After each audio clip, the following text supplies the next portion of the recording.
가장 가까운 사람이 남긴 작은 말 한마디가요. 때로는 가장 무겁게 가슴을 누르더라고요. 밤 공기는 차가웠습니다.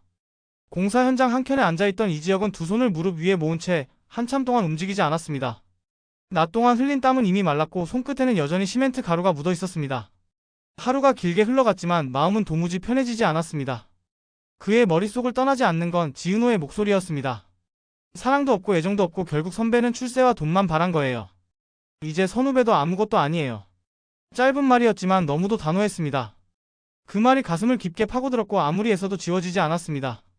변명하고 싶었지만 변명조차 더 초라해질까 두려웠습니다. 결국 입을 다무는 것이 스스로를 지키는 길이라 생각하며 그는 오랜 시간 동안 침묵 속에 머물렀습니다. 이튿날 아침 공사 현장은 분주했습니다. 작업자들의 발걸음이 오가고 철근을 자르는 소리와 망치질이 잇따랐습니다. 이지혁은 묵묵히 일을 이어가며 다른 이들의 시선을 의식하지 않으려 했습니다.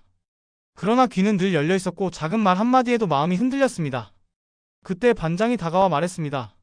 어제 내가 지적한 그림자 라인 맞더라. 내 눈썰미가 보통은 아니야. 하지만 세상은 실력보다 꼬리표를 먼저 본다. 이지혁은 씁쓸하게 웃으며 대답했습니다. 알고 있습니다. 그래도 언젠가는 제 이름이 그 꼬리표보다 더 커질 거라 믿습니다. 짧은 대화였지만 그 속에는 단단한 결심이 담겨 있었습니다. 지혁은 자신을 속이지 않겠다고 다짐했습니다. 지금은 힘들더라도 언젠가는 이름 하나로 서는 날이 올 거라고. 한편 카페 아지트 한쪽에 앉아있던 지은호는 차가 식어가는 줄도 모르고 종이컵을 붙들고 있었습니다. 눈빛은 흔들렸고 생각은 복잡했습니다. 그때 휴대폰 화면에 낯선 번호로 메시지가 도착했습니다. 정보하는 배신자가 아닙니다. 그녀가 본 건 협박이었고 그 결혼은 선택이 아니라 탈출이었습니다. 짧은 글이었지만 지은호의 심장은 크게 흔들렸습니다. 협박이라니. 떠오르는 이름은 단 한 사람 박진석이었습니다. 하지만 확신할 수는 없었습니다. 감정만으로 움직일 수는 없었기에 그는 스스로에게 다짐했습니다. 이번에는 감정이 아니라 증거를 찾아야 해. 그 시각 박성재는 아버지의 호출을 받고 회사 회의실에 들어섰습니다. 공기부터 무거웠습니다.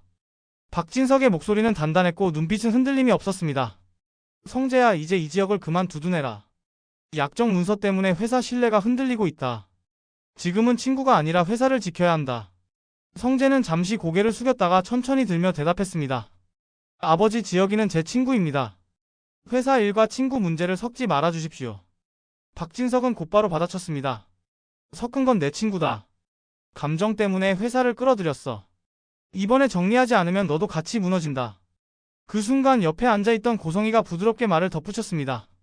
흔들릴 때 먼저 손을 내미는 사람이 결국 방향을 정해요. 우리가 방향을 잡으면 다른 사람들은 따라오게 돼 있어요. 성재는 대답하지 못했습니다. 그러나 마음속 깊은 곳에서는 조용히 결심이 자라나고 있었습니다. 친구를 버릴 수는 없다는 굳은 결심이었습니다. 집에서는 또 다른 풍경이 있었습니다. 이상철이 마당에 앉아 담배를 손에 쥐었지만 불을 붙이지 못했습니다. 그는 허공을 보며 중얼거렸습니다. 내가 호랑이라고 믿고 살았는데 이제는 이빨 빠진 호랑이라고 조롱받네. 옆에서 김다정이 다가와 부드럽게 말했습니다. 여보, 당신은 누구보다 성실했고 강했어요. 시대가 달라졌을 뿐이에요. 아이들은 우리와 다른 길을 선택할 수 있는 거예요. 잠시 후 조웅래가 현관문을 열고 나와 덧붙였습니다. 호랑이가 이빨이 빠져도 눈빛이 살아있으면 아무도 덤비지 못한다. 그 말에 이상철은 잠시 고개를 숙이고 생각에 잠겼습니다. 길고 무거운 침묵 끝에 그는 깊은 숨을 내쉬었습니다. 여전히 회한은 남았지만 가족의 말은 작은 위로가 되었습니다. 정오 무렵 지은호는 공사 현장 벤치에 앉아있는 이지혁 앞에 섰습니다. 눈빛은 여전히 단호했습니다. 선배, 약정 문서 옆에 남은 메모 그거 누가 남긴 건지 아세요? 이지혁은 잠시 망설이다 대답했습니다. 비서 라인에서 흘러나왔다는 얘기는 들었습니다. 그리고 하청 사장이 신뢰가 보장된다는 말을 2번 반복했죠. 지은호는 깊게 숨을 내쉬고 말을 이었습니다. 저 협박 메시지를 받았습니다. 정보화 씨는 배신자가 아니라 탈출자였어요. 선배는 도장을 쫓아주세요. 저는 음성을 쫓겠습니다. 이지혁은 천천히 고개를 끄덕였습니다. 그래요. 오늘만큼은 감정을 접어둡시다. 그 짧은 대화는 그러나 두 사람 사이의 벽에 균열을 내는 순간이었습니다. 저녁, 박성재는 이지혁을 불러냈습니다. 이번에는 정말 위험해. 아버지는 너를 끝내려는 게 아니라 아예 흔적을 지우려 하고 있어. 이지혁은 억지로 미소를 지으며 말했습니다. 성재야, 난 오히려 그 흔적을 잡아내려는 거야. 도장, 필체, 서명 그것만 잡으면 모든 게 뒤집힐 수 있지. 성재는 흔들리는 눈빛으로 고개를 저었습니다. 그러다 둘 다 끝날 수 있어. 이지혁은 단호하게 대답했습니다. 그래도 해. 이번에는 내 이름으로 다시 서고 싶어. 짧은 말이었지만 두 사람 사이의 침묵은 더 깊어졌고 그 속에서 서로의 결심이 굳어갔습니다. 밤이 깊어갈 무렵 지은호는 기자를 만나 녹취 파일을 건네받았습니다. 잡음 속에서 단정한 목소리가 흘러나왔습니다. 걱정 마십시오. 신뢰가 보장됩니다. 예식 이후 6개월 계획대로면 자리는 열립니다. 지은호는 그 말을 듣고 숨을 멈췄습니다.